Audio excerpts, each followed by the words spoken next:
Man has, and will always be, simultaneously fascinated and terrified of the unknown.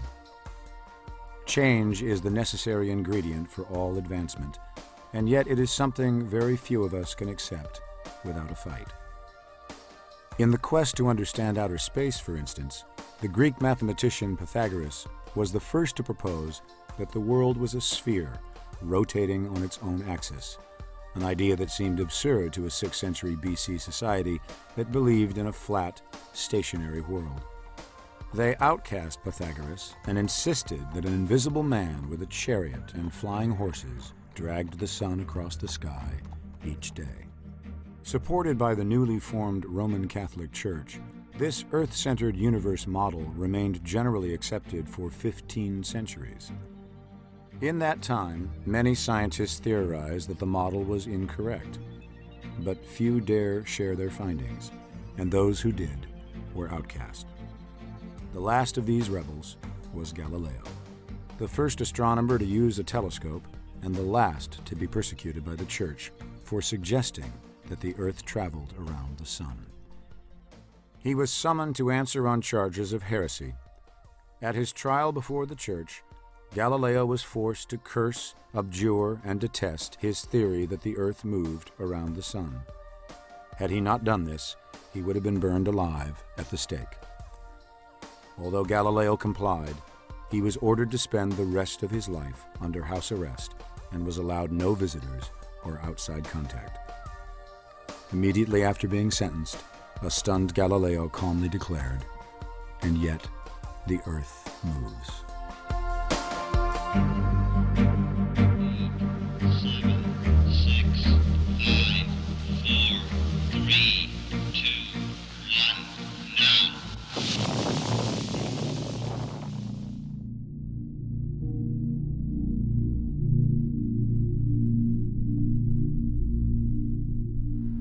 Today, all of our infrastructure is run by computers.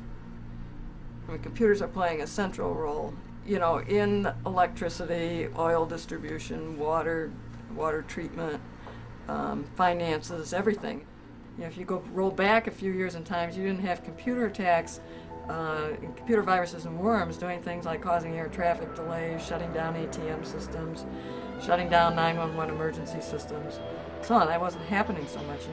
Now we get that, that can happen. Cyber terror is a kind of warfare on the virtual frontier, consisting of either the destruction or the disruption of digital property. Sometimes, though, it can leap outside of the virtual realm into the physical world, such as when, for example, automated controls on power systems are attacked, and then they cause power outages, or they cause dams to burst, or pipelines to cease their flows. There is, if you will, an increasing interconnection between the virtual and the physical world, and this is the realm of the cyber terrorist. Terrorist groups are beginning to look at the possibilities of cyber terror, but they have to make a decision about whether to develop their own cyber terror capabilities or to recruit others from the outside, a friendly hacker, for example. Most of the hardcore terrorist groups out there, certainly the ones that I monitor, have no interest at all in hiring outside hackers because of the security risks that they entail. So they're trying to develop their own cyber terrorists from within their ranks, someone who's already a radical. They want to turn into a hacker, if you will. They're going to take their alpha males and make them into alpha geeks. When I first started working with computer security, I think like a lot of security practitioners, I had this mental image that, these guys at the CIA and the NSA and the FBI, they were like the computer systems in Mission Impossible, where they had these incredibly secure systems and they actually knew what they were doing. And within a couple of years, I realized I was teaching them. Imagine a bar graph. And government computer security is here. And corporate computer security is here. And my home network is up about there. We're all familiar with computer viruses. Computer viruses are self-replicating pieces of software. The newer versions of viruses are worms, and what those do is they're self-replicating pieces of software that know how to move around a network.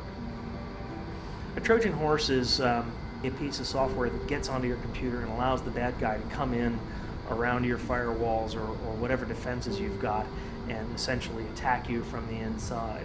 And now you're looking at organizations that have basically taken what used to be a department that had human beings that could actually do the job, and you've replaced it with a department that consists of a bunch of human beings who know how to click on a web page on a server someplace and fill out a form. And any place where you're in an economic situation where you are completely de-skilled about the problem you're trying to solve, you're basically a born victim.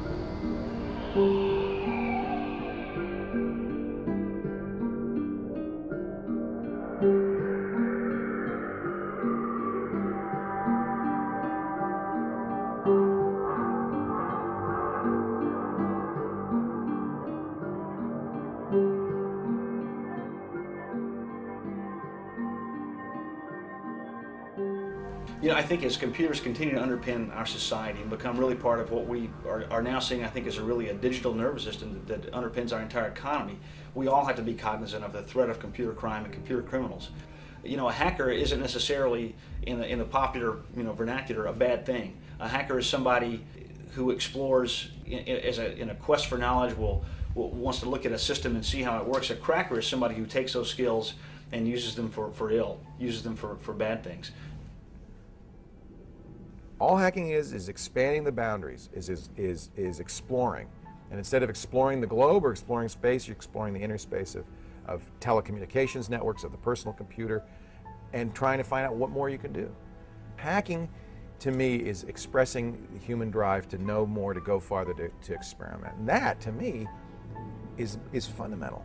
I think the Wild West is the best analogy for this. I mean, you're in an area where the laws never really considered any of this stuff, and where new things are happening, exciting things are happening, and we don't know what's right and wrong exactly. It's a little fuzzy. You know, a white hat hacker is someone who might, say, explore their own company network to determine how it's vulnerable and how to protect against it. Black hat hackers or crackers are those that use that knowledge and use that ability to commit crimes, and those are the people that we're interested in. Between the white hat good guys and the black hat bad guys is a very interesting character known as the Gray Hat, an ethical vigilante of the Cyber West. Although he is not paid for his services, like the white hat, the curious Gray Hat takes it upon himself to hack into computers and find security holes. He then informs his victims of these holes in order to help them prevent any villainous black hats from later exploiting them for criminal purposes. They're individualists of the first degree. That's what they are. They're the cowboys. They're out there on the edge of the Wild West, of the outlaw world, going out and trying new stuff, and seeing where the borders are, seeing where the edges lie, seeing where, there be monsters. Well, what monsters are out there? And we need those people. And you got your Wyatt Earps who are going out there and trying to shut these guys down. It's very hard to make the distinction in legal and legal when you're talking hacking, because intent is very much part of our criminal justice system. It's very hard to know what somebody's intent was. And I think that you can't use old models and rules and apply them to these new situations. They don't apply very well.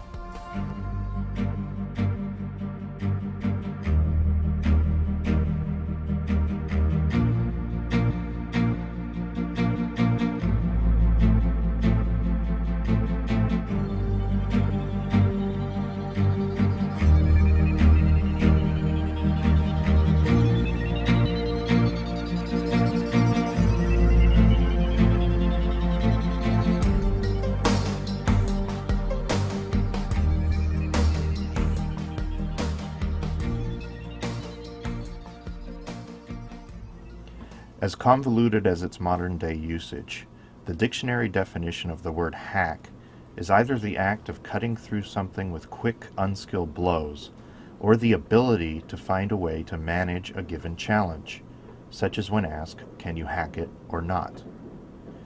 How did this inconsistently defined word transform into what we know today as the hacker?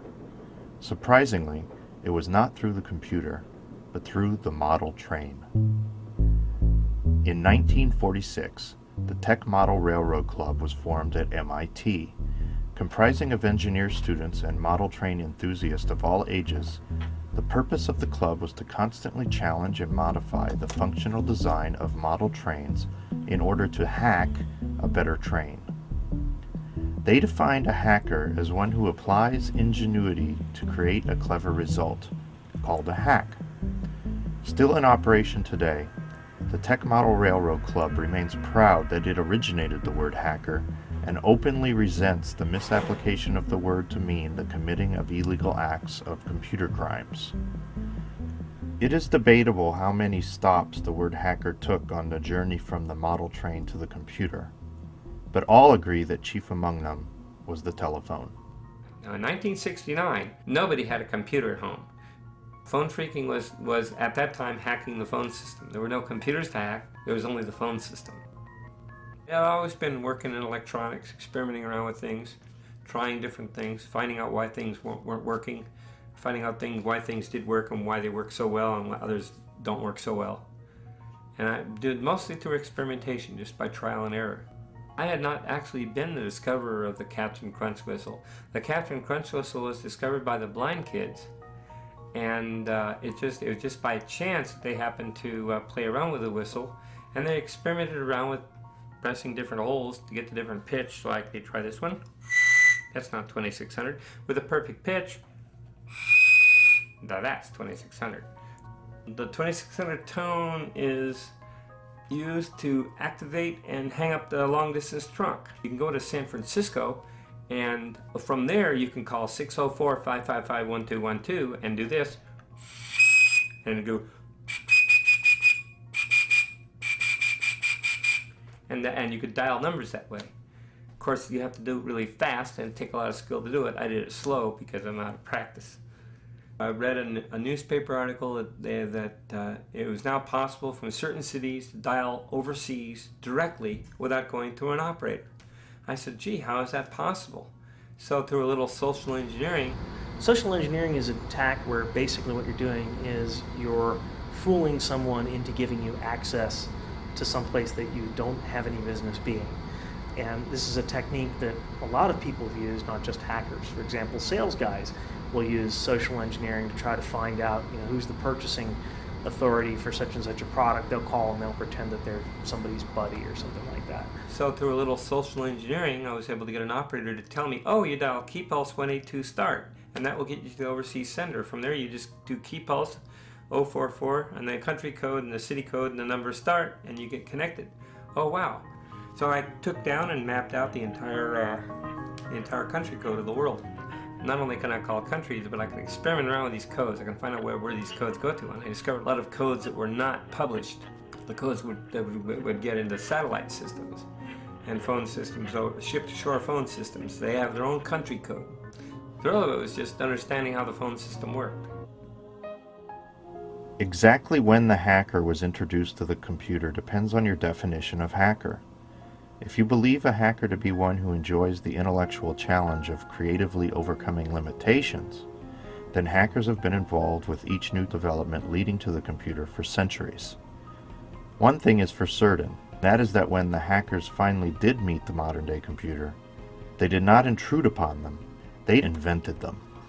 To those of us who are real hardcore in the computer industry, the word hacking was applied to people who hacked away all night long. People usually that didn't have computers of their own, they didn't have any money, but they were at a university. And they found out that if they stayed up all night long, there were some computers unused. And they called it hacking because they hacked away. They took a program, hacked it up, and tried to make it a little better and a little better. Way back at the end of high school, I told my dad, I'm going to have a computer someday, and he said it costs as much as a house. And I said, well, I'll live in an apartment. I was going to have a computer even if it cost me a house. I got a phone call from a friend. Well, there's a group getting together, and they're interested in things like terminals. I had just designed a video terminal that worked with my home color TV, and so I could type in and talk to a thing called the ARPANET.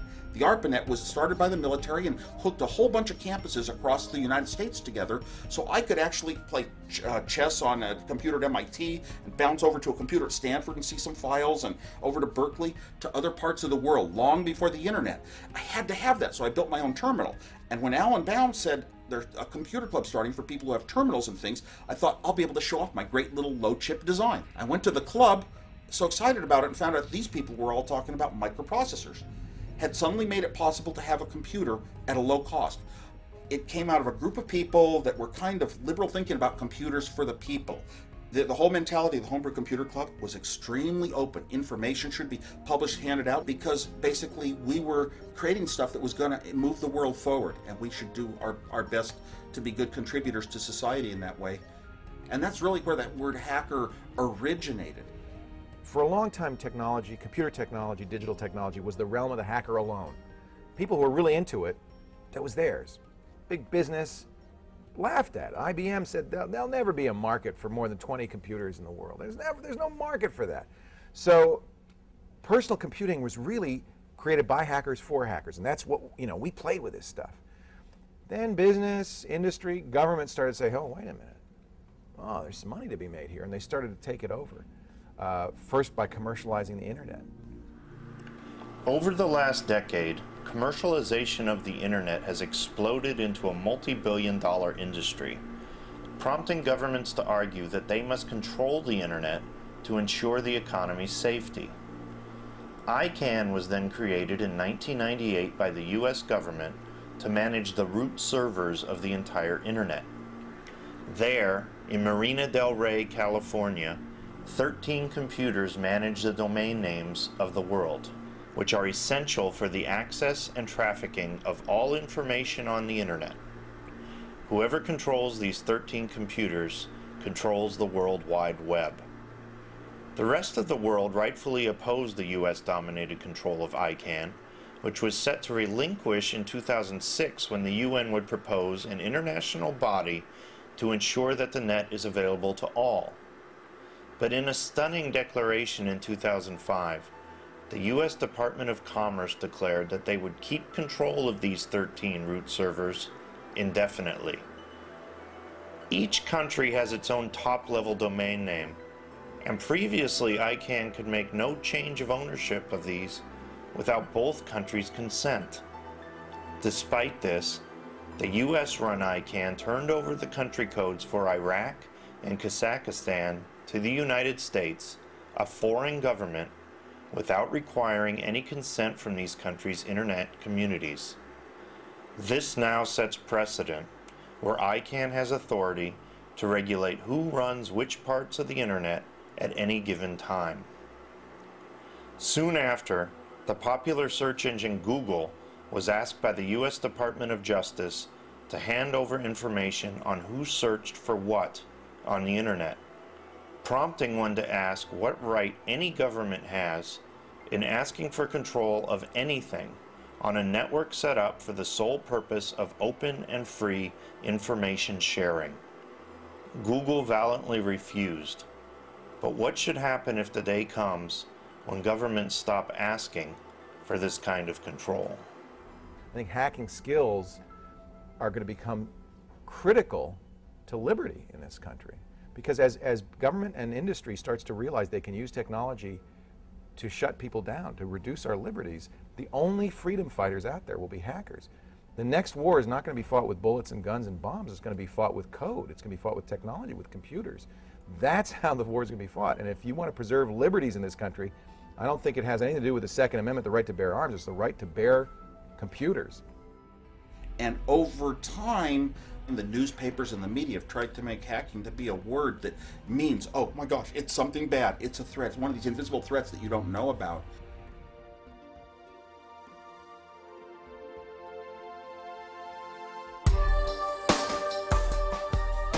Socrates was a humble Greek philosopher who debated with patrons in the streets, winning every argument yet crediting his opponents for any insights that may have arisen. He chose not to teach for money, as did the many professional sophists of the time, and yet he was considered by the masses to be the most wise of all men. The Athenian powers, however, paranoid over Athens' inevitable defeat by the attacking Spartans, concluded that intellectuals like Socrates were weakening Athenian society by undermining its traditional views and values. Socrates was arrested on charges of refusing to recognize the official gods of the state introducing new gods and corrupting the young. At his trial, Socrates insisted that he did not know enough to teach anybody anything, claiming, "I am very conscious that I am not wise at all." He was sentenced to death by drinking a cup of poisonous herb called hemlock, which produces a slow death by gradually paralyzing the central nervous system. Socrates would be his own executioner. The philosopher was taken to the nearby jail, where his sentence would be carried out in the comfort of his friends and disciples. When he drank the cup of hemlock, his friends could not help but weep. He consoled them. To fear death, my friends, is only to think ourselves wise without being wise, for it is to think that we know what we do not know. Society is always going to have trouble with people who want to push the envelope. Societies are designed around conformity. What hacking is saying, I'm going to do it different. I'm going to see what else I can do. I'm going to see where else I can go. Society is never going to like that. Society will always make laws against that. And that's appropriate for society to do, but I would submit it's very important for society to have people who are willing to push the envelope. Otherwise, society doesn't grow. So hackers are a very, very important part of technology. Without it, you have no innovation, you have no growth, you have stagnation. And yet, they pose a threat because they are breaking the rules. They are going too far. That's their job. You got to have them. There's a lot of just built in like a kind of church. Here's the dogma, and that's what we have in our society today, even in just government and people. Hackers are bad. It's just one of those church realms, you know. It's like hackers are Satan. Over my lifetime, the last 50 years, we have stomped out so many things that are seeds of creativity in this country. A lot of teachers will just tell you we don't really have school systems that encourage the children to think of a problem and what could a solution be. No, just to identify the solution you were taught in this chapter and use that one. So we don't teach thinking as much as we teach, rigorous rote. And intelligence is not defined as somebody having a brain that can think and consider all the possibilities and come up with the best solution. Oh, no. Intelligence is saying the exact same things as everyone else. You read the same newspaper articles, you watch the same news shows, you read the same books, and now you can say exactly the same things about how the world works, so you all know you're a group. It's almost like a religion, and we're all the same, and we're intelligent because I say it and you say it, and you're intelligent, so I'm intelligent. And we never really have a real good way of measuring, are you really thinking and putting it together and coming up with your own solutions? No. We don't define that as intelligent. We often define it as dumb.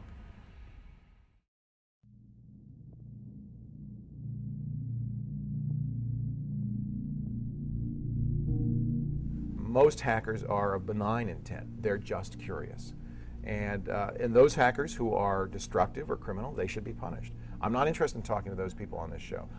The FBI doesn't track the average, white hat hacker, if you will. We don't have the resources or the interest in doing that. We're specifically interested in individuals that are breaking federal law. A script kiddie is someone who doesn't have any technical ability or knowledge and takes prepackaged tools that have been constructed by individuals with more knowledge and simply runs a canned piece of code that's in essence a black box that's accomplishing usually bad things for them. Those are really ankle biters, if you will, from the law enforcement perspective. What we see as a growing and emerging threat is the professional cyber criminal. From the former Soviet Union, from Romania, from places like that where you have an educated populace that can reach out and touch people here in the U.S. In a criminal sense, whereas before it was virtually impossible to do that. So when I went to Russia in '88, I learned very quickly that Russian people, when they write programs, they execute the programs in their brain because they don't have a computer to run the programs. So they run them in their heads, and they write bug-free code, or code that's extremely good. And they've turned out that most of the best programmers are coming from Russia. A lot of people are starving for money there, and so it's not uncommon to find what are called large programming houses. These are houses where where the huge networks are set up, usually out in the countryside, totally nondescript, mostly funded by the Russian mafia types. Organized crime is very much involved in hacking, for engaging in extortion and credit card fraud and identity theft and all these kinds of things.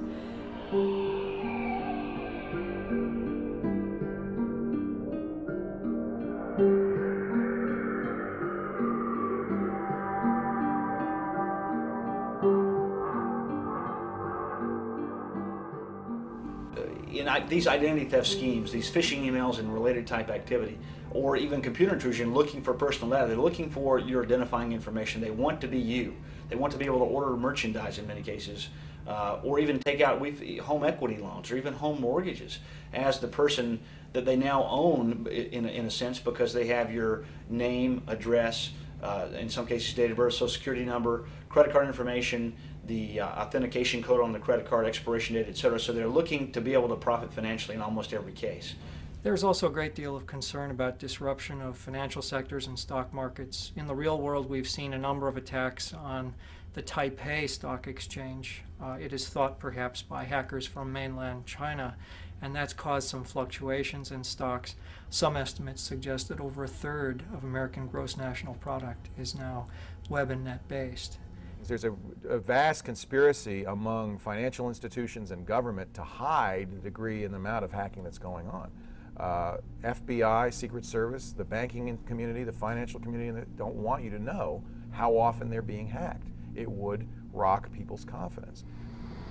Wireless networking is almost the poster child, from a computer security standpoint, of a technology that's extremely cool, that has suddenly become extremely pervasive, and as a result has been a security problem.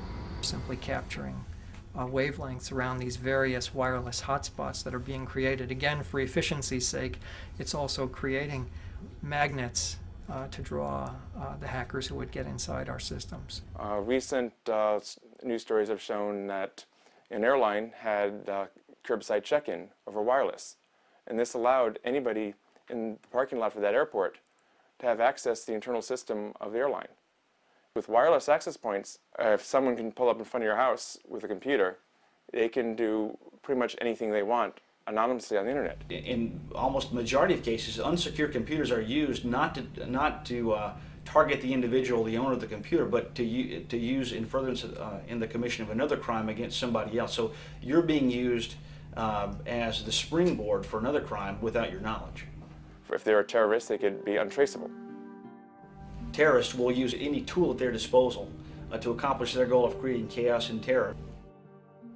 And one of the ways I think that we're most concerned about that might happen is through the exploitation of computer networks, the interface where computer networks meet or control our physical infrastructure. One of the things that the information warfare guys talked about was the electronic Pearl Harbor as this somehow massive attack that would be able to do us a tremendous amount of damage and knock the U.S. off the pedestal of being a superpower overnight. It's the most bogus concept I've run across in a long time, and if you think about it, it's a lot like the real Pearl Harbor.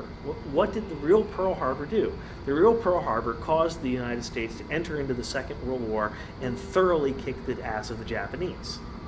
From a strategic standpoint, Pearl Harbor was the dumbest thing that the Japanese could have done.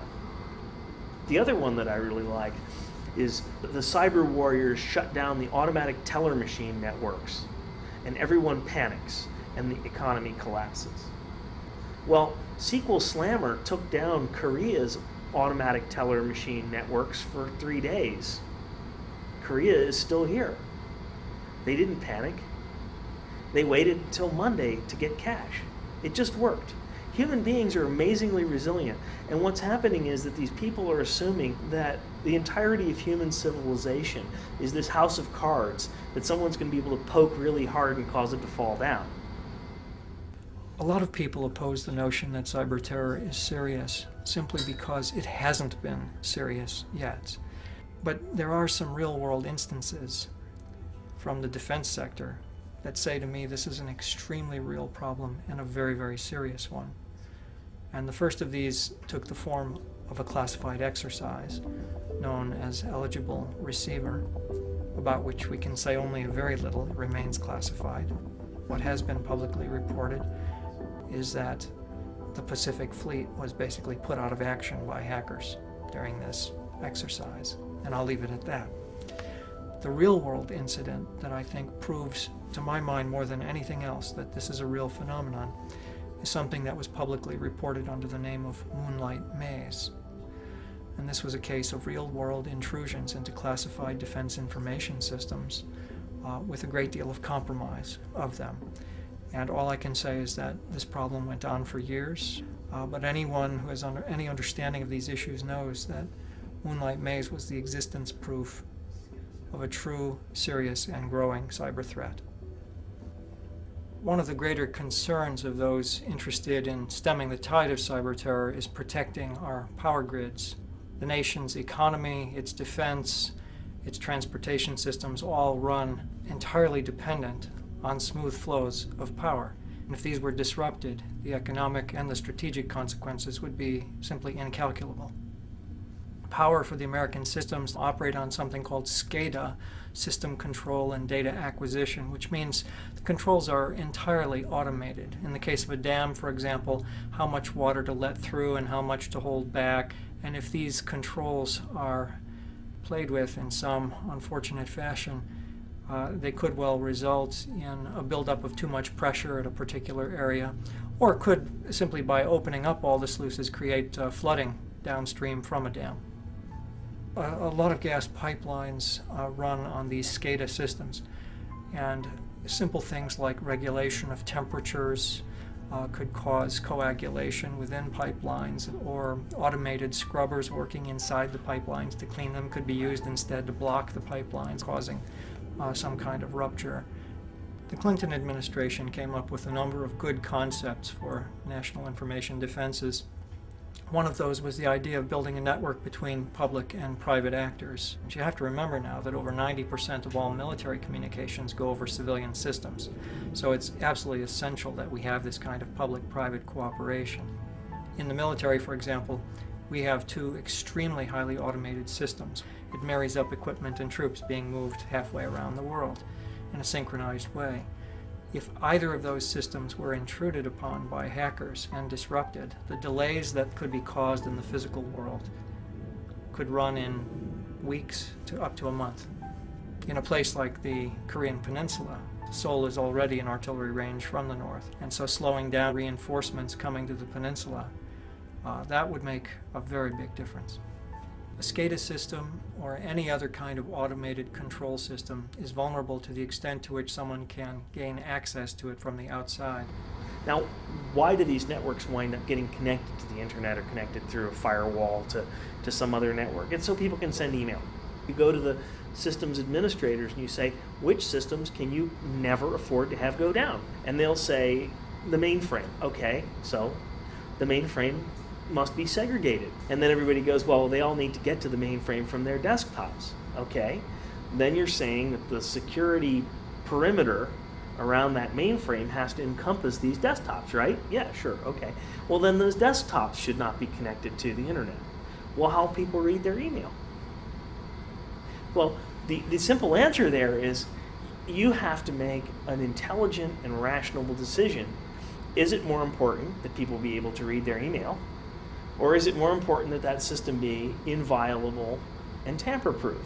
And if the answer is that that system really has to be kept safe, it's the control system for a nuclear reactor, it's the stock exchange, it's whatever, the answer is build two networks. We heard about the situation in New York on 9/11 where the ambulances couldn't talk to the police, who couldn't talk to the fire department, who couldn't talk to the FBI because they were all using different radio systems that couldn't interoperate. And this is a massive problem, and it's pervasive across all of federal computing. The GAO, I guess, issues these reports that rate the security of government systems. They do this periodically, and the grades that they assign to the government have often been, D's and F's. Our federal agencies have built these databases giving absolutely no thought to how to make them actually interoperate. Some of the people affiliated with the Madrid train bombings, they had actually freaked the telephone system in order to make free phone calls prior to the bombings. It was paid a lot of attention to when it was discovered that the Aum Shinrikyo cult, the group that had used sarin gas in the Tokyo subway, was in the software development business, in that they were developing software for Japanese business firms and including the Japanese government, and that they could put backdoors into that software and then exploit those. The interesting case is the case that took place in Australia a few years ago. somebody had hacked the sewage treatment system, and they were able to actually cause raw sewage overflows. And so it caused some environmental damage, and some marine life were killed. There are about 5 or 6 different cyber wars going on around the world today. One between, we think, some groups in mainland China attacking Taiwan, their stock exchange, various aspects of their infrastructure.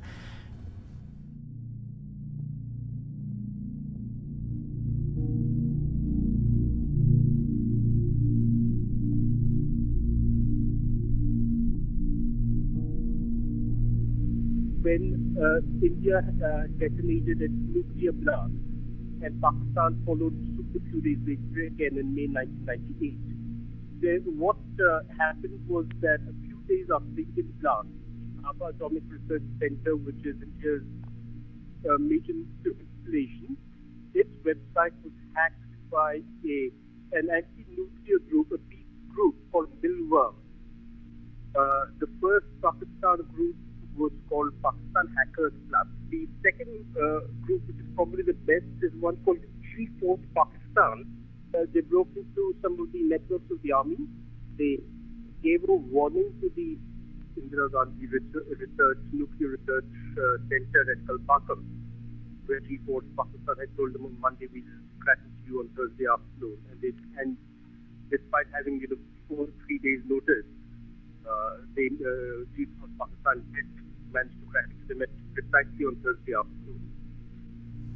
There's a cyber jihad going on along with the Intifada in Palestine against the Israelis, with a great deal of attacks upon information infrastructures. The Israelis, however, have shown very skilled defenses and have generally avoided much damage. Something I was a little more closely involved with occurred in Kosovo after our war there in 1999, when a group of Serb hackers called the Black Hand, through distributed denial of service attacks, were trying to prevent commerce from getting back on its feet. See, they didn't have good cell phone service. They had very poor landlines of communication, so the web and the net were absolutely essential to rebuilding there. And all I can say in a general sense is that we were able to deal with that threat. The other extremely important example of cyber war is coming out of Chechnya. This is one of those cases that we have to be extremely mindful of, because there's a lot of information moving from the Chechens to Al-Qaeda and its other affiliates. The Chechens are also pioneers in cyber warfare, with many innovative and vicious viruses and worms being employed. The actual economic cost runs in the tens of billions of dollars for each of these incidents. I think something else that we need to be concerned about is the possibility of terrorists creating an incident like a power outage that's going to put people out on the streets on foot, and then marry that attack up with a biological assault of some sort, some kind of, in the military we would call this combined arms approach. So a physical attack that would come along with the virtual attack. If you, as a hacker, brought down emergency services in an area and then destroyed a nuclear power plant, the effect of destroying the nuclear power plant would be far greater than if 911 were working, than if emergency services were working. Biological warfare is on top of everyone's mind in the world of terrorism. Imagine that terrorists first crack into New York City's infrastructure and shut down the power. That evening, instead of the standard thousands of people walking the streets, millions take foot on the commute home, as was the case in the blackout of 1998. Now imagine 100 terrorists infected with a weaponized virus walking among these masses. After a week of the spreading disease, this one act of cyber terrorism would make the difference between thousands and millions of people dying, or possibly even be the cause of an irreversible health crisis. A computer intrusion could thus turn a germ into a weapon more deadly than a nuclear bomb. A possible yet daunting task for any terrorist organization to carry out. Such a scenario becomes much more probable if organized by a foreign government.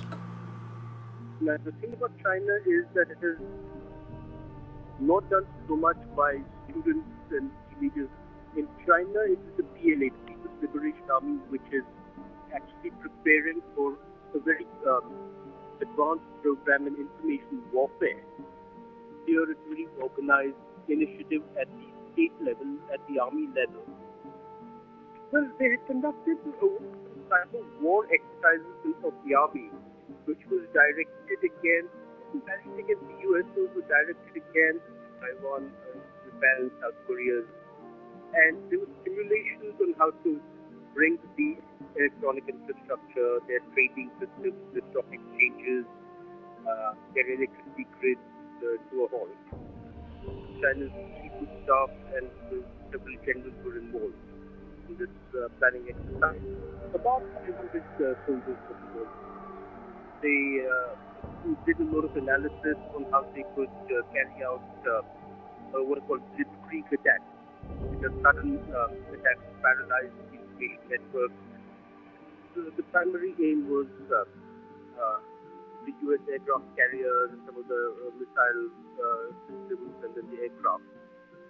So, they're trying to incorporate in theories of warfare. Sun Tzu had written the rules of warfare thousands of years ago. You try to get somebody else to carry out your assassination.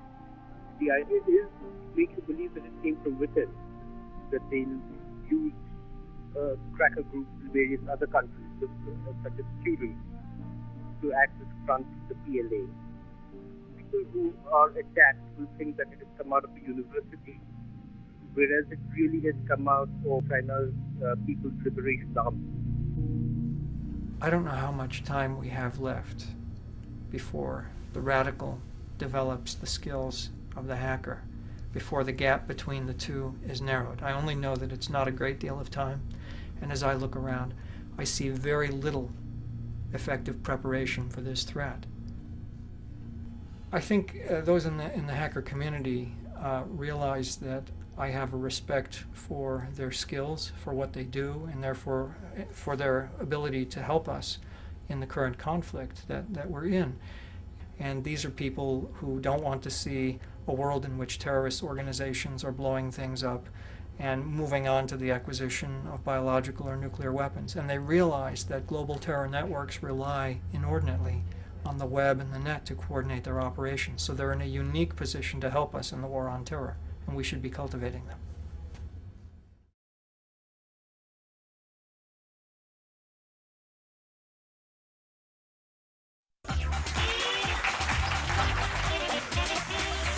You know him as a guy who hacked Yahoo, AOL, Time Warner, MCI, WorldCom, Microsoft, and very famously the New York Times, and that's just a few of his hacks.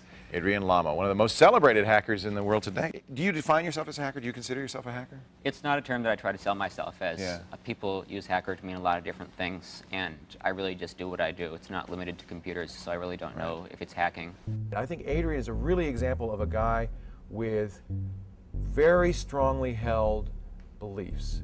He would hack into systems, find out where the vulnerabilities were, and he said, it's okay for me to hack these people as long as I tell them afterwards where their vulnerabilities are and help them fix it. That's okay. He's got a real knack for it. He's almost a savant when it comes to cracking.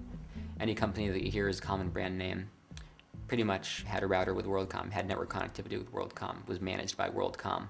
They were considered to be highly secure. They managed traffic for individual bank branches, potentially even for ATM devices. WorldCom used their employee social security numbers as identifiers, sort of pretty much as employee numbers. This, cross-referenced with the corporate directory, was useful.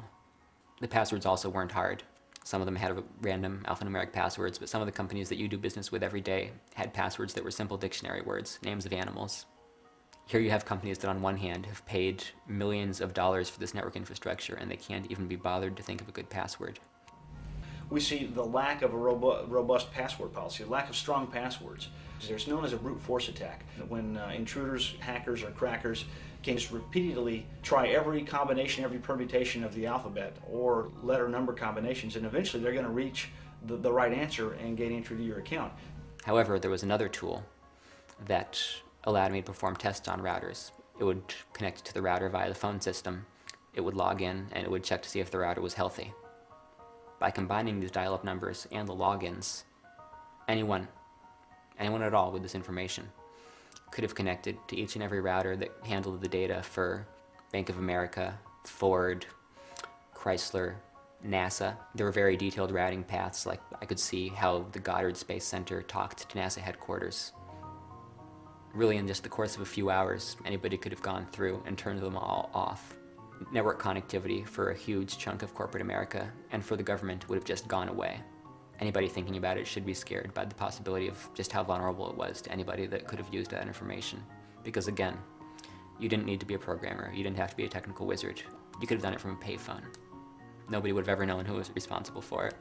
And he would find the flaws and notify the companies they had the flaws, and I was very much admired that philosophy. In line with a lot of other hackers, they have this journal 2600, they all promote, we've got to be ethical hackers. You're going to be on our bad side, and peer pressure is going to be against you if you go out and abuse this the wrong way, which means being destructive, destroying things, or if you're going to use it for your own personal gain to make profits and all that. His ethical scheme may not match society's or other people's, but he believes in it, and he's living up to his own ethical precepts. And you got to admire a guy like that. There are these guys and they call themselves helpful hackers. I mean, the truth is that the media wants to portray these guys as helpful hackers because that makes them more interesting. Because the media doesn't have a very good story if they go and say, well, there's this borderline sociopath, Adrian Lamo, who breaks into these corporations in order to professionally humiliate the people who are responsible for managing the networks, and then for some reason he expects us to thank him for that.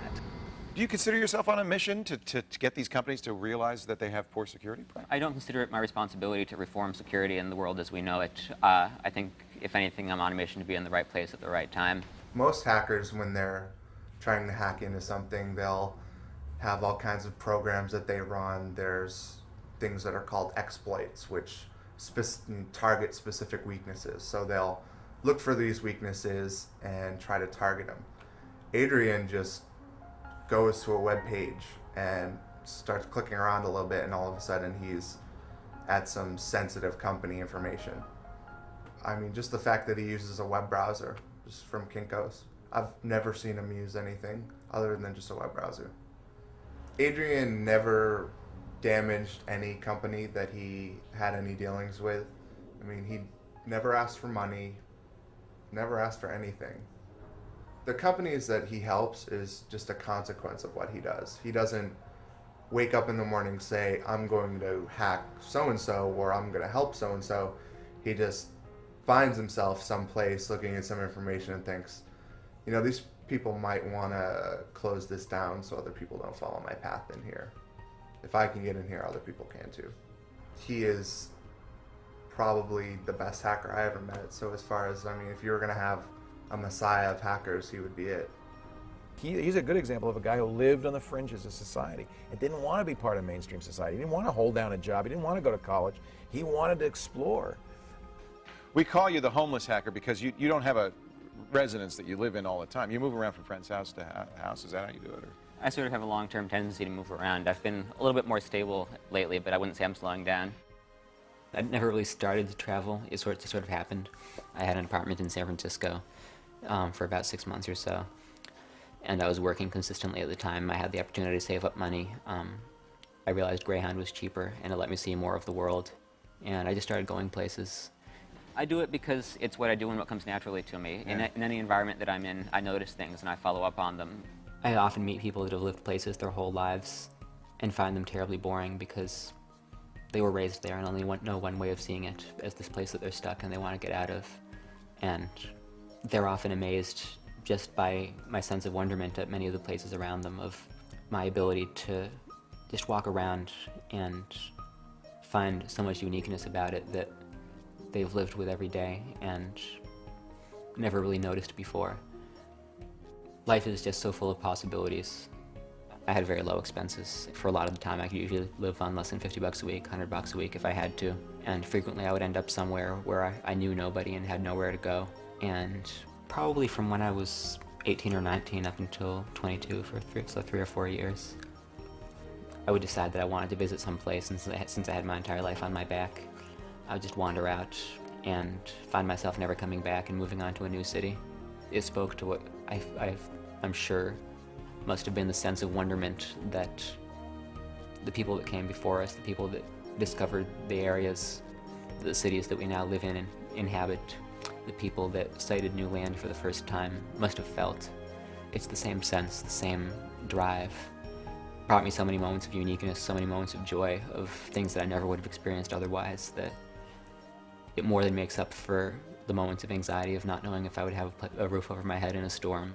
You know, there have been times that I've slept in abandoned buildings, and that is just as important to me because of the sense of improbability, of the sense of newness, of uniqueness, as any network compromise, because, again, it's another layer of things that you don't usually see. I try to find locations that don't show signs of traffic and that are likely not to have anybody coming around, at least during the evening. Sometimes I've used construction sites that were active during the day, but at night were relatively secure as long as I got out before normal business hours. This gives me an idea of when the last time that this might have been used was. Even the container of beef broth mix is a little bit retro, and it's not that old, but the font is off. You don't see this in advertising anymore. Not unless somebody's trying to be deliberately retro, and they generally only do that on outside packaging. For me, at least, one of the prime ways of determining the age of the place that I'm in is the various brands that I find scattered around, the fonts they use and the advertising they use, because that's one of the most distinctive marks of progression of time around civilization these days. Insofar as I'm concerned, the most attractive aspect of this particular location is that it has two places where one could rest, the chair and the couch. Although the couch would be more comfortable, I would opt for the chair because it doesn't have a line of sight to the door. That way, if somebody was going to walk in, the first thing that they saw wouldn't be me, giving me time to react to their presence. That door's seen better days, but it's also a bright side because since I don't have a line of sight to that door, if somebody were to come in, I'd be able to leave through there if I had to. My obvious preference would always be to be on someone's couch, but if it's a choice between not having a place to stay and staying here, I'd certainly choose here. I had been reading Yahoo News for some time, you know. It's a credible source. I mean, the CIA reads Yahoo News because it's one of the first places that AP wires post. But their page for editing news stories was accessible. It didn't require a password. It didn't require authentication. It didn't tell you, hey, this is a private page, please don't use it. It was just there. I think the first thing I did was edit the punctuation on the abbreviation of US on their front page. And I was just floored when I reloaded the page and it posted. I found a story about Dmitry Sklarov.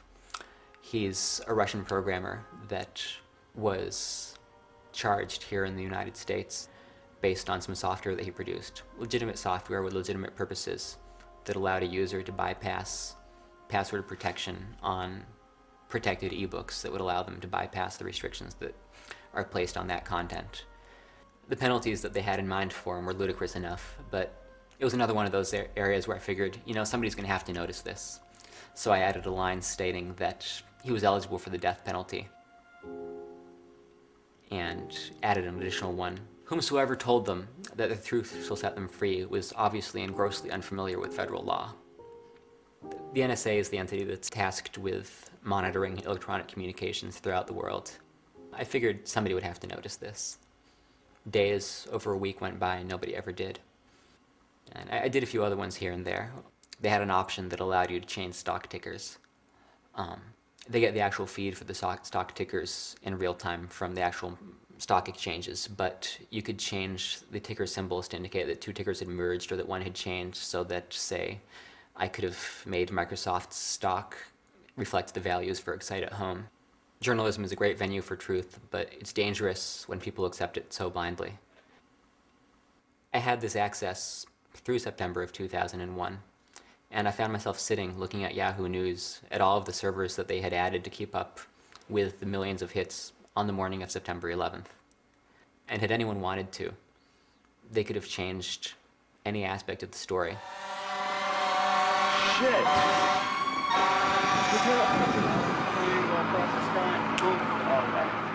After September 11th, I had a change of heart. You know, it's all about money and all that, but I started looking at things a lot differently, a lot of things differently, and our security being one of them. And I knew that I had a certain skill that I could apply to help secure the government's critical infrastructure. And I was 13 years old. I got into programming first. The life around me greatly changed. I mean, for one, my analytical skills skyrocketed once I started programming. It's more actually a burden, analyzing things crazily. And just walking down the street, I wonder how these buses work, or how this door is opening, how this automatic door is opening. I just think about it. I think about the inner workings of it. It's a general understanding within the underground hacker community that emails and any type of communication to government officials or military most of the time don't listen to our warnings. I first tried to inform the government years back. I was 15, 16, 17, and then finally 18, 19. I don't see anything happening. I'm gonna have to take the next step. And basically the Deceptive Duo was created in order to publicly expose the vulnerabilities in our critical information infrastructure.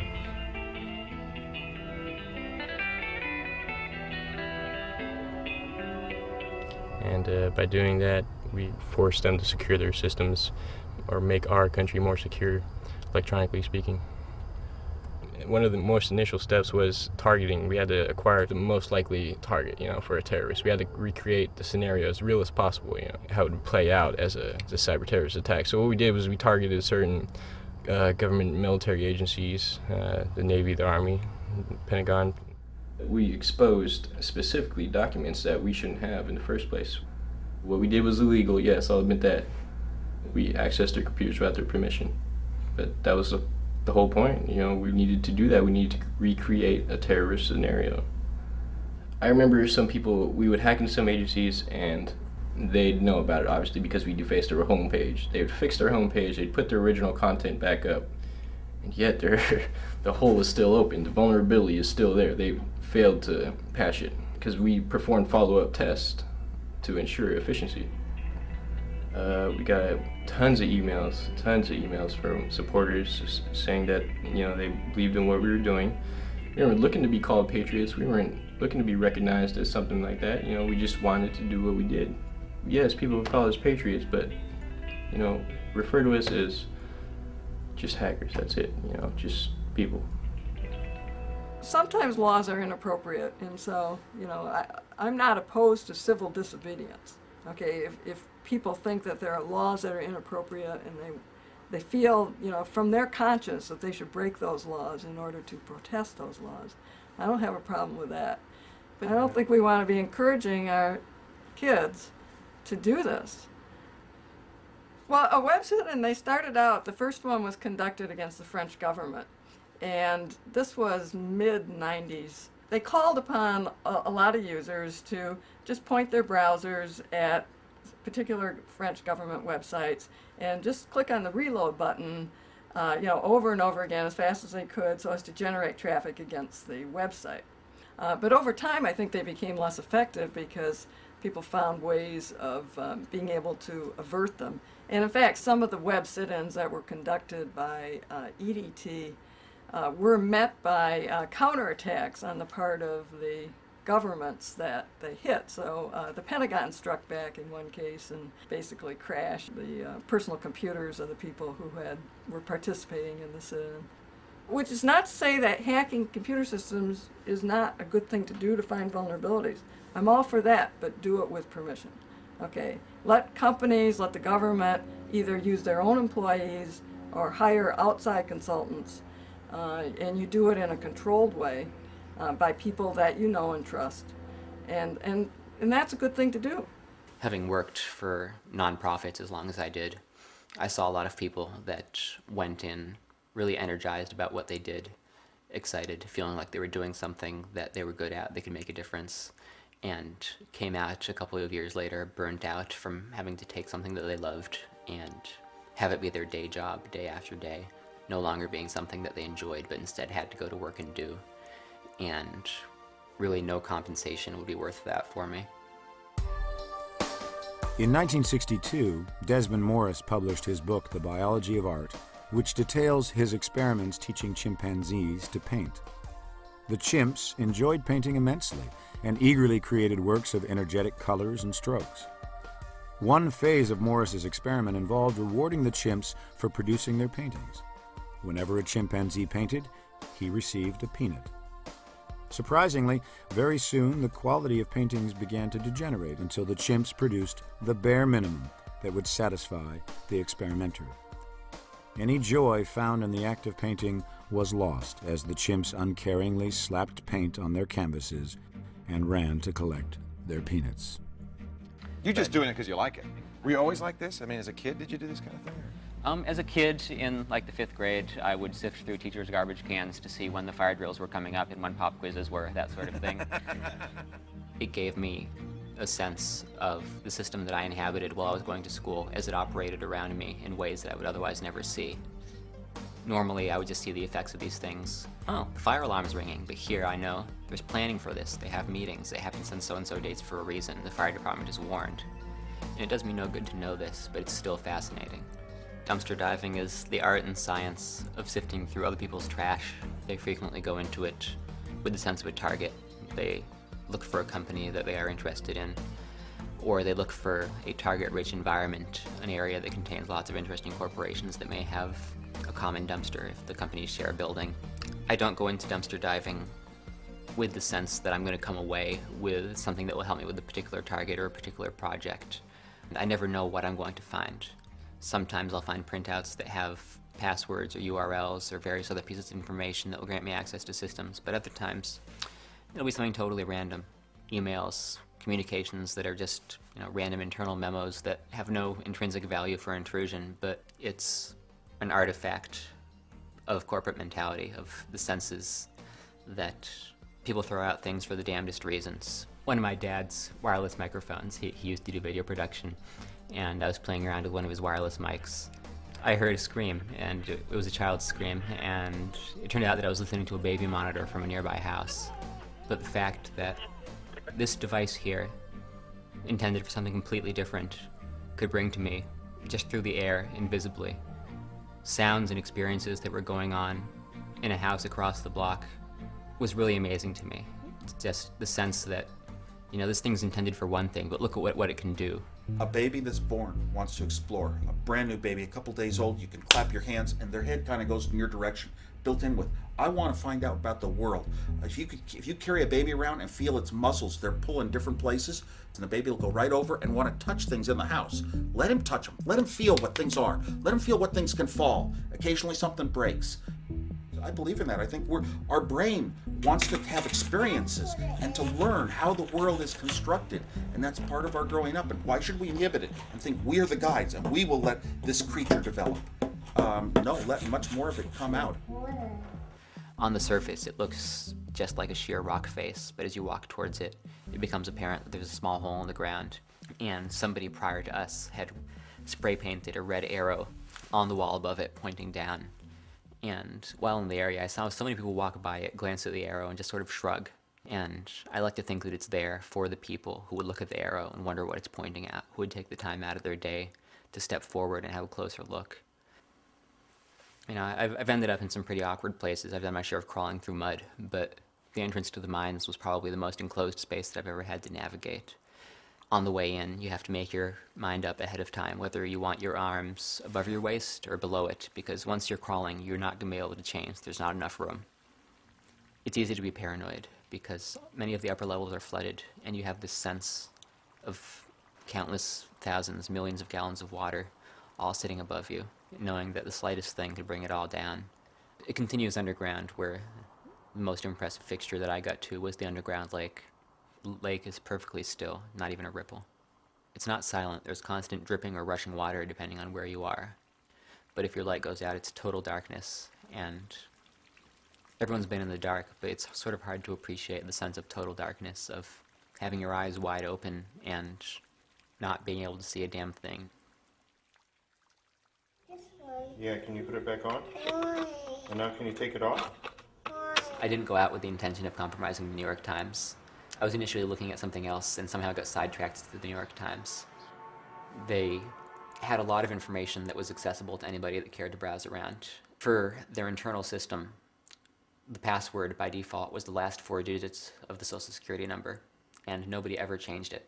People feel like Social Security numbers are these, private, secret things that nobody ever knows about, but anybody that wants one can get one for really, once they sign up for any of the services that give them, just a couple of pennies. Mine's 042746804.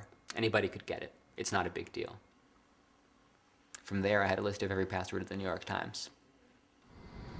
The culture in the late 1990s for anyone who was involved in stuff to do with the web was, here's this wonderful medium by which we can publish anything we want to. So what we're going to do is we're going to take our hard disk and we're going to publish it. Because we're dealing with high tech, you get the freedom of information advocates who go, it's good, this information must be published. But to the guy in the field whose cover identity got blown, this could mean a bullet in the back of your neck. This is serious stuff, and there are lives at stake. And because we Americans treat high tech as a toy, we don't take this stuff anywhere near seriously enough. We just treat it like it's something that we can change after we've made a profound mistake. I think that it's a really good illustration of competing mindsets where people believe that legislation somehow makes things secure. Legislation is fiction. It's up to people to believe in it before it will be effective. As a news organization, they should have known that Social Security numbers are not private. Nothing that's even remotely personally identifiable should be used as a login or as authentication or anything like that ever. I gained access to their subscriber database, information on who subscribed, their addresses, their billing information, their distributors, their billing information, their contributors, former presidents, actors, other politicians, people that are actually relevant if you believe in the whole international stage thing. Don't you worry about that, though? That somebody's going to come along and put you in handcuffs? I recognize that there was the possibility of consequences, but really, I don't think that it's one of those things where consequences can be a deterrent, because it's my nature, it's what comes naturally to me, and I think it's what comes naturally to a lot of people. Yeah. And I just figured that, while I'm doing it, I should do it in a way that sets precedent so that anyone who ends up doing something similar to what I do might be in a situation where they can contact a company and the company can say, this sort of thing's happened before, and maybe we don't have to put him in jail and things will be okay anyways. It's an impulse, and it's something that I really don't think that I could stop doing if I tried. Even in a prison cell, I would find ways to find discrepancies and anomalies in the system, whatever it is that the system may be there. Well, we wish you luck. I hope you don't end up in a prison cell. Well, if I do, I'm sure I'll make an experience out of it.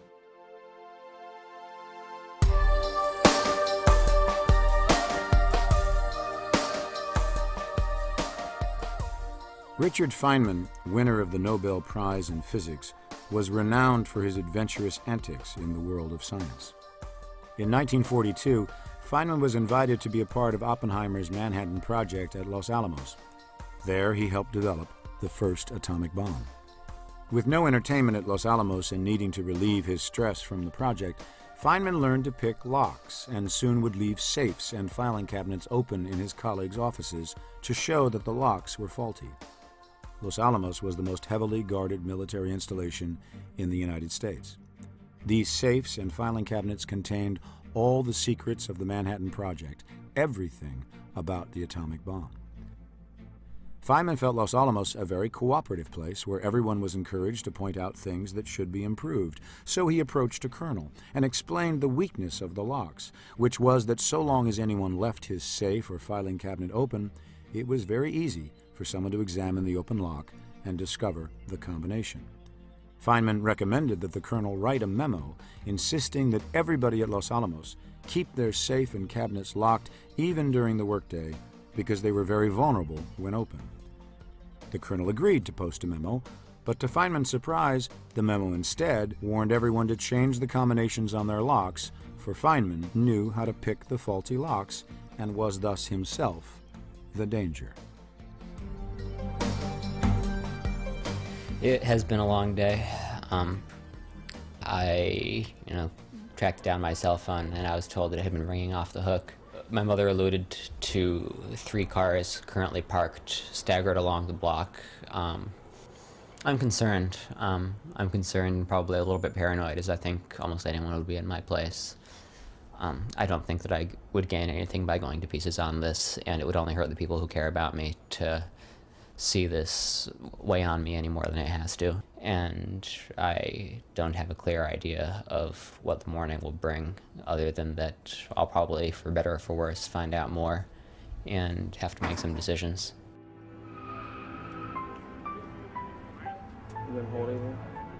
There is a big story just breaking now. A little earlier today, I got a phone call from a production crew, actually somebody from Kevin Spacey's Trigger Street Productions, right. Dana Brunetti, and he called me up and said, we've got a film crew doing a documentary on hacking, and they have been following around a guy named Adrian Lamo. You may remember Adrian Lamo. He's right, he doesn't steal any information, he doesn't take anything and use it for bad. He's a good hacker. So now when you said that they wanted to have a word with you, they actually have a warrant for your arrest right now. Is that correct?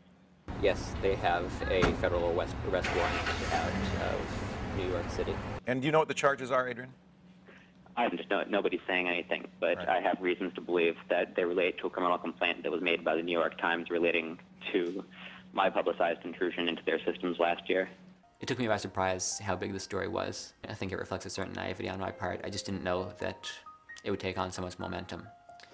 I think I misjudged the public mind in that respect, because to me, the access at WorldCom, being able to essentially shut down the infrastructure for some of the most powerful companies in the world, that was important.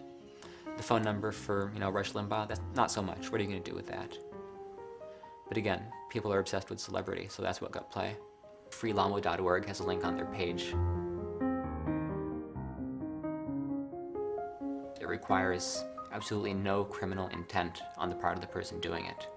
It requires no conscious effort to intrude. It requires no technical skill. You're going to a website. And as much as anybody might want to argue that because the website contained confidential information that it in itself was confidential, that's just silly. The fact remains that it was a public website. From a practical standpoint, you cannot put a database on the net where anybody can access it with no protections, no indication that it's confidential, and expect that nobody is going to access it. Lamo's hacking tool is nothing more than a browser. And it seems to me that in Lamo's case is, use a browser, go to jail. Because that's pretty much what happened to Lamo. Well, the consequences of Lamo's arrest was very simple. It means now that computer hackers are going to be a lot less inclined to point out system flaws that they discover. They're going to keep them to themselves. Not been willing to report these security flaws means that these security flaws could be discovered by other people, like Al-Qaeda or terrorists or anything like that. They're certainly not going to let the company know that they broke into their system. They're going to keep it quiet, and they're going to do what they can, and they're going to exploit it to the best of their ability. That, of course, is bad. So it's important for a company to not prosecute somebody for finding a flaw in their system. They should reward them. Some people will argue that the New York Times erred in bringing a case against him, that the New York Times should have, instead embraced him and said, oh, thank you for telling us about the problem that you found, and here maybe we'll even pay you for your services. And that I'm very much against. Are you afraid, Adrian? I'm worried, and of course there's always fear. It's a shame that it had to come to this. I think that it could have been done better. I think that the New York Times could have conducted itself better. But if that's a precedent they want to set, I think that it's bad for them. It's bad for people that want to help security, and it's really bad for the companies that are getting intruded upon because it really cuts down their level of support. If you're the New York Times or somebody like this, and Adrian Lamo goes and breaks into your network, and then he calls you up and he says, I found a way to break into your network, and I'll tell you how to do it. Of course, I'm also going to tell the press about this, right? Now, what effect is that going to have on the network manager whose job it is to keep that network secure? You think he's going to be overwhelmed with gratitude? You think this guy is going to be popping champagne corks and going, wahoo, Adrian Lamo came and helped my network get better? This guy's going to probably lose his job. Adrian, I think, is a very accomplished hacker who, from a very interesting ethical point of view, said, I'm not going to hide my activities. I am, Adrian, I'm sure, is competent enough to not have been caught. But he, at no point did he try to hide what he was doing. Coming from a philosophical and ethical perspective that I have a lot of respect for. He's not the guy you should be worried about. The guy you should be worried about is the guy who is working for the mafia, who is, you will never know about, you will never hear about. The guy, he doesn't boast in chat rooms, he doesn't put his name in the code, he doesn't say what school he goes to, he doesn't do a shout out to his peeps in the virus code.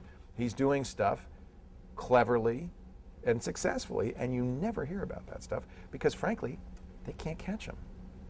And I hope that the people out there who are considering courses of life of their own will not let the people that want to criminalize curiosity stop them from doing what they want to do. To achieving the goal, before this decade is out, of landing a man on the moon and returning him safely to the Earth. In my view, hackers today are the latter-day equivalents of German rocket scientists at the end of World War II. Until May of 1945, Wernher von Braun and his colleagues were trying to drop missiles on British and American troops.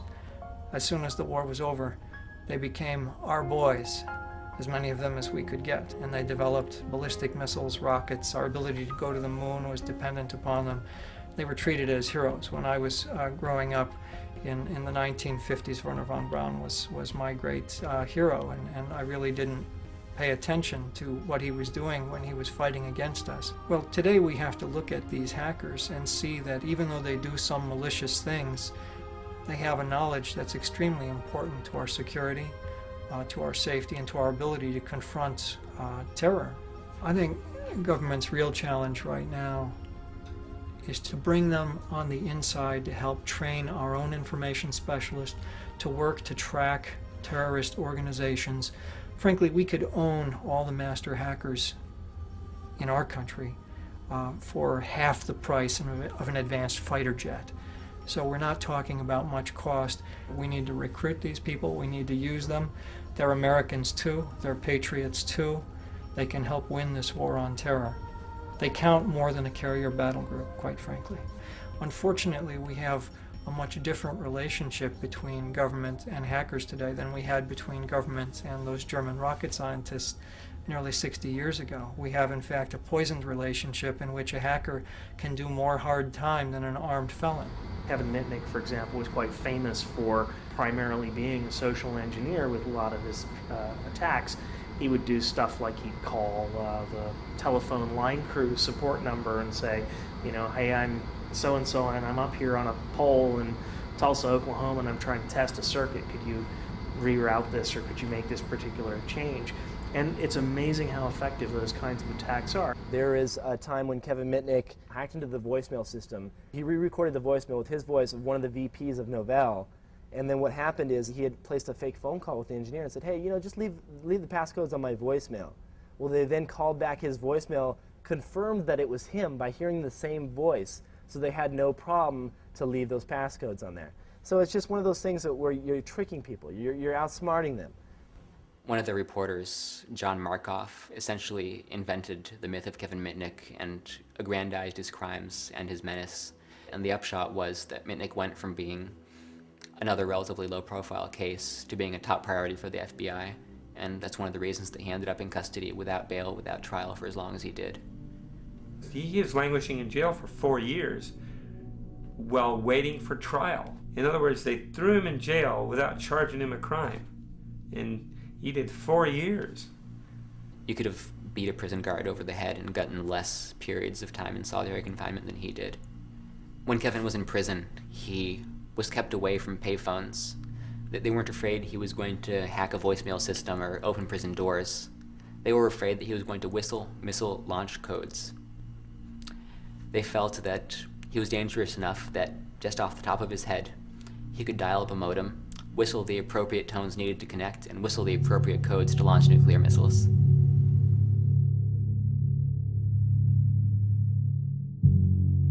In many ways, his civil rights were violated by a court system and a legal system that just didn't know what to do with him. They were terrified of him. They were afraid of letting him go because they were afraid. They didn't know what he could do. What they did to him was criminal, and I think even they would admit now that they went too far. We're in a certain time right now where things aren't completely ironed out when it comes to laws and the internet. I see government officials, a lot of them, just being completely against hackers because they're misinformed or they don't have enough information. And hackers, I think they're more open to developing relationships with the government, I knew it was going to happen. They have to do it. It's their job, you know. I first thought I was going to be raided because we set up covert communications between each other, me and Ben Stark, another member of the Deceptive Duo. We were supposed to check in with each other every day, no matter what, to make sure that we didn't get raided, because we knew we were going to get raided, we just didn't know exactly when. So finally a weekend came up and he didn't come online, and from there I took suspicion and stayed up all night because I knew they were going to come, didn't want to be rudely awakened. Sat in front of my computer, waited till they knocked on the door, as I suspected, and they did. They banged on it. My sister let them in. I lived with my mom at the time, and I still do, but she didn't know what was going on. And at first she was pissed because she didn't really understand what was going on. She didn't know the whole story. Finally she read around and she began to realize that, yeah, I did have some real intentions, some true motives. I think she has some sort of serenity within her, knowing that I'm fighting the good fight. Once the trial comes about, I think we're going to make some very good points, and hopefully some things will change. I think people realize that, you know, these guys are offering something good to the community.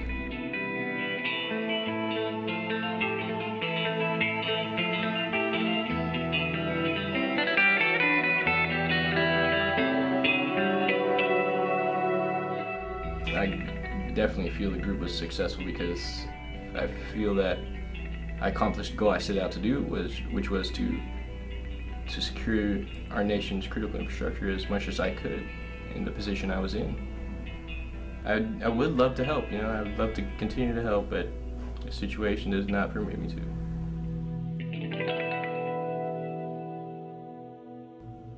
I was sitting in the rec room, and then the news came out on the TV about me being arrested and showing up in Lompoc, and everybody looked around and saw me there. So that was sort of how everybody knew that I was who I was. And that was where I'd been approached by some underground mafia type who really wanted me to show them how to detect whether a phone's being tapped. I gave them bogus information because I thought he was a plant by the police.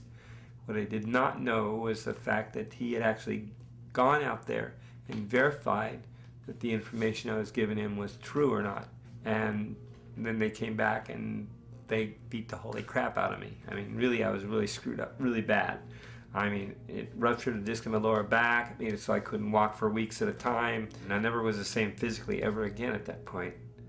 And if I let the guards know that I got beat up, then my life in prison would be as a snitch. And you don't want to have a snitch jacket when you're in jail, especially when you're in jail with a bunch of mafia types. You'll wind up stabbed the next day. He became known as the homeless hacker, crashing on friends' sofas while he did his work. Well, this morning, 22-year-old Adrian Lamo turned himself in to authorities. He faces 2 federal counts of unauthorized entry into the New York Times computer system, where he accessed thousands of private telephone numbers. Lamo has admitted to infiltrating more corporate computer systems, including Yahoo, MCI, and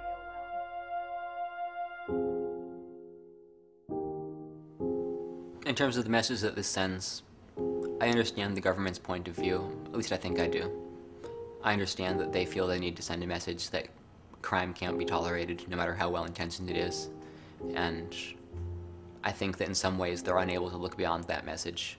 I don't think that they necessarily see the social impact of what they do. I believe that they're well-intentioned in wanting to prevent crime and wanting to prevent damage. But in the way that they're going about it, I believe that ultimately it's not going to achieve the goals that they think it will. It certainly strikes a blow against openness. It strikes a blow against people's ability to stumble across something and report it in good faith. I'm not a saint, and what I did was illegal no matter how well-intentioned I did it, but the fact that what they're essentially saying is that it doesn't matter if you come clean, it doesn't matter if you don't profit, it doesn't matter if you do no damage, it doesn't matter if you cooperate.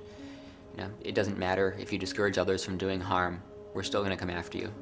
What does that leave people with?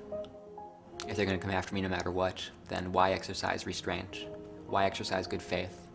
Why be honest? But I hoped and believed that I could do it in a way that would set a precedent that would allow people to come forward in good faith, to try and do the right thing, to let them believe that maybe motives did matter, that it wasn't all black and white. I think this is symptomatic of something that we see in our government today. In many ways, they're eliminating shades of gray. They want to polarize people.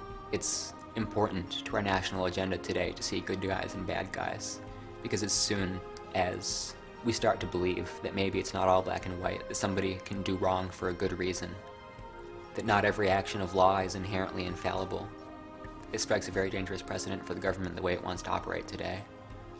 On the other hand, I believe this is positive, because it places a certain amount of stress on the system we inhabit. It makes it much more difficult for people to remain neutral. It forces them to polarize. And when that happens, systems tend to evolve. Ultimately, I think it will lead us to a better place.